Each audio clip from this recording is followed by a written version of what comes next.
Unfriendly Neighborhood. Every week or so, Peter Parker swung uptown from his usual haunts to the Manhattan side of the Queensboro Bridge, looking across toward home. And every week, there was still no way to get there. There were too many vampires patrolling the bridge and other horrific monsters flying over it. Dracula had taken Manhattan all for himself, and he wasn't letting any of his human playthings escape. Today, he was staying a little farther away from the bridge, watching it from the Midtown Tunnel's ventilation tower, a mile downstream past the UN headquarters. It was a quiet place for contemplation, since the huge fans were no longer running. He had cased the area for vampires before letting himself have his weekly moment of regret and longing for a world before the time-stream entanglement, before the vampires had taken over New York, before he had lost track of the days since he'd seen the sun. Gazing at the bridge under the dead eye of the blood moon, Peter was lost in his head, thinking about two things at once. One, he was frustrated about not being allowed to help out with the construction of the time stream reintegration device that ReedRichards and Tony Stark had been working on. For some reason, they felt that Peter would be more useful swinging through the streets and webbing up vampires as Spider-Man than contributing his own brand of scientific expertise to their little super genius think tank.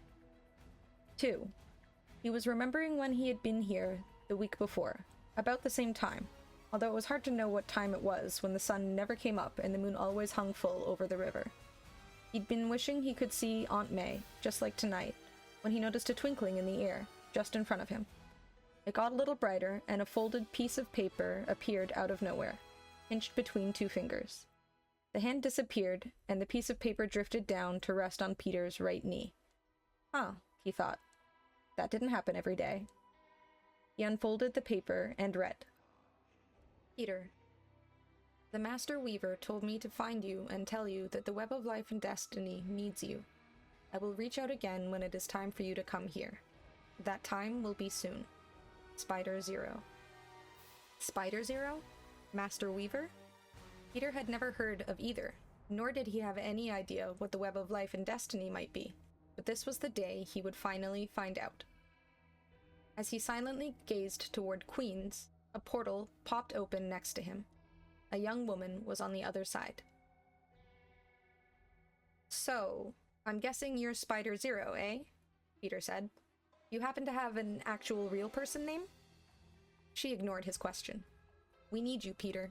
The Web of Life and Destiny needs you. Peter paused for a moment before saying what he really meant. I belong here. Spider-Man belongs everywhere, Spider-Zero responded cryptically. Come with me, and I'll show you. Peter didn't want to go through the portal.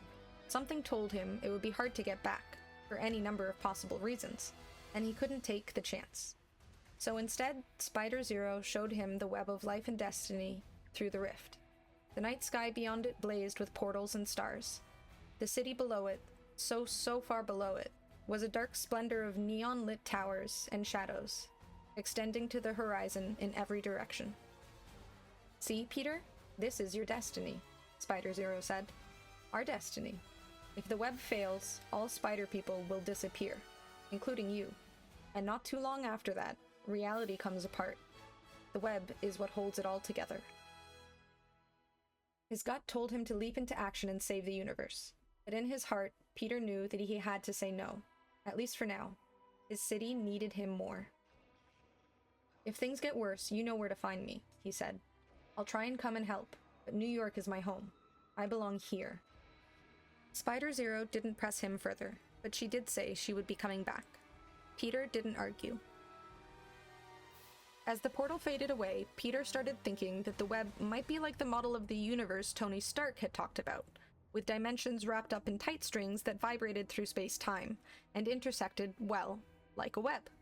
Peter knew a little about string theory, but the way Tony talked about space-time when he and Reed were working out the math for the TRD, that was just a bit beyond Peter's reach. He could see what it was the same way he could see what Arthur Douglas was doing on the saxophone. Actually doing it himself was a whole other level. Peter was a bit crestfallen at having to admit this to himself, but hey, at least he still had streets to patrol and citizens to save from vampires and other creatures of the night. Could be worse. There you are, a more familiar voice called out, snapping Peter back into reality. He glanced up to see Johnny Storm, the Human Torch, rapidly approaching, fully flamed on. No more sitting here and moping about how much you miss Aunt May's wheat cakes, Petey, Johnny said. We've got work to do. Didn't we just defeat a deviant mutant together like an hour ago? Peter asked. The two heroes had long been best friends and had enjoyed countless team-ups over the years, but the frequency of their joint missions together had increased exponentially since the city had fallen under the curse of never-ending night. That's already old news, Johnny laughed. I've incinerated at least a dozen more vamps since then, all on my lonesome. But Reed just sent me some juicy new intel that's gonna blow your mind. Please don't let it be a vampire Galactus, Peter muttered nervously under his breath. Way better, Johnny said with a confident smile. Blade finally showed up. Blade? Peter said with genuine surprise. The vampire hunter had been mysteriously missing in action ever since Dracula's hordes first descended upon the island of Manhattan. Peter breathed a sigh of relief, knowing that Blade's expertise in battling vampires could really help the heroes turn the tide back in their favor. It was almost too good to be true. Squirrel Girl's crew claims to have seen him in Central Park 20 minutes ago, Johnny continued, beginning to fly toward the center of the city. We have to find him, before you know who does. Peter immediately leapt from his perch, spinning a strand of webbing and swinging after the Human Torch. Johnny was moving fast, but Peter could easily follow the trail of flame that his friend left in the air behind him. As the duo descended to the southeast corner of Central Park, they couldn't believe their eyes. There he was, a half-man, half-vampire warrior, clad in all black, grinning as he furiously swung his swords at a group of oncoming vampires. His sharp fangs glinted in the light of the blood moon.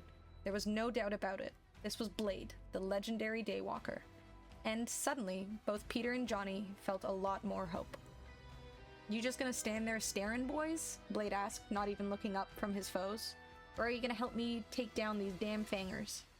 Oh yeah, sorry, Peter said, leaping into action, rapidly shooting a barrage of webs at the feet of the vampire horde. I just don't think either of us expected to see you here. You and me both, Blade mused.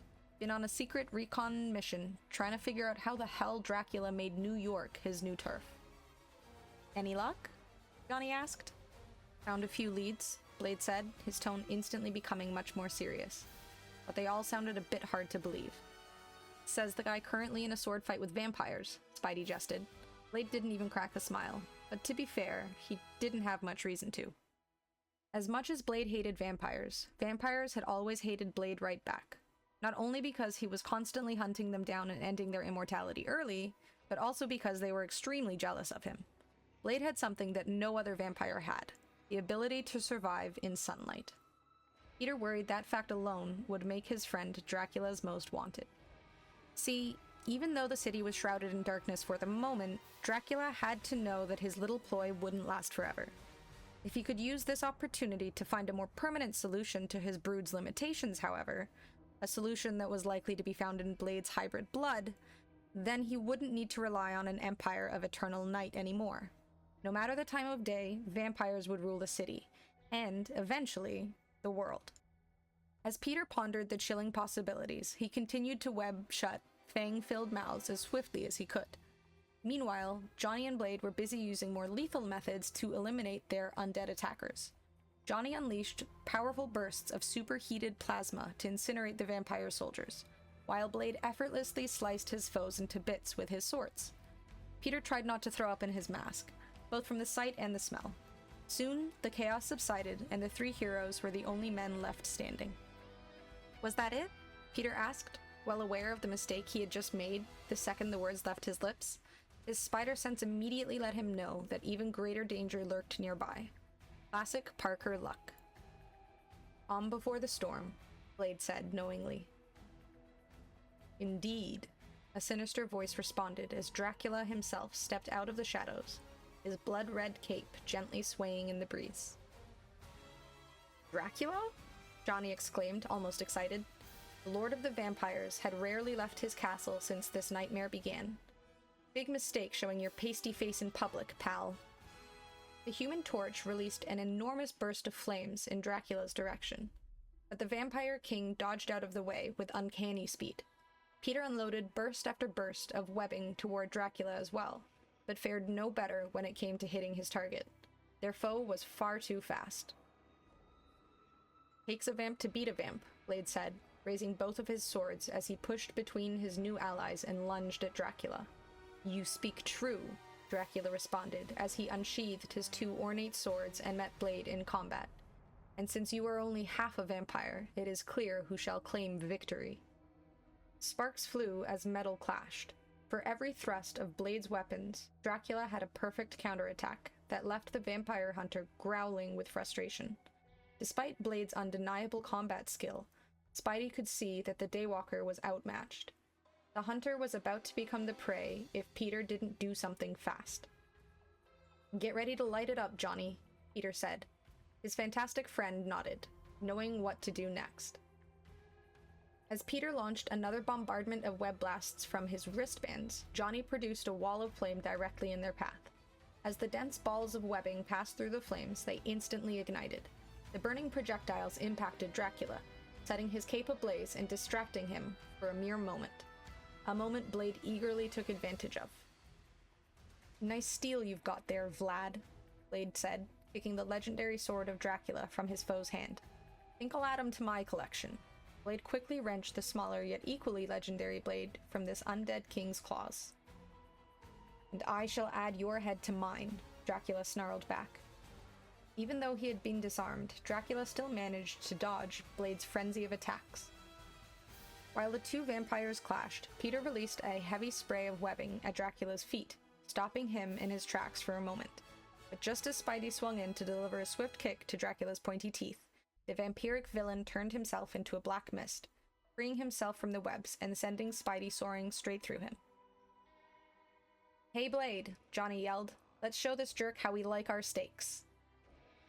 Blade grabbed a pair of sharp wooden spikes from his bandolier and hurled them through the air, straight at Dracula's heart. Johnny lit up the sharp stakes with two quick bursts of flame as they hurtled toward their deadly destination. "Well done," Dracula said as he used his lightning-fast reflexes to bat the burning stakes out of the sky split seconds before they could pierce his undead flesh. "But I prefer my meat bloody." Dracula suddenly turned his attention back to Peter, leaping through the air and clutching the hero by the throat. "You don't want him," Blade said, slicing at Dracula from behind with his sword. Dracula loosened his hold and Peter slumped to the ground, gasping. "It's me you're after." "And it is you I shall have," Dracula said confidently. Everything that happened after that was a blur. Peter tried to get back on his feet and back in the game, but he quickly realized that he never stood a chance against Dracula, even with Blade and the Human Torch on his side. The Lord of the Vampires attacked Peter's friends ferociously, turning himself into a giant dragon-like bat and using a flap of his massive wings to extinguish the Human Torch's flames, knocking Johnny unconscious in the process. All Peter could do was watch helplessly as Dracula's monstrous form swooped down and grabbed Blade in his claws, lifting the vampire hunter into the air. Despite his efforts, Blade couldn't manage to break free from Dracula's grip. The hideous creature passed in front of the Blood Moon as he dragged his prey back to his castle, and the unspeakable horrors that waited within. As everything faded to black, Peter Parker wondered if maybe he should have gone through that portal after all.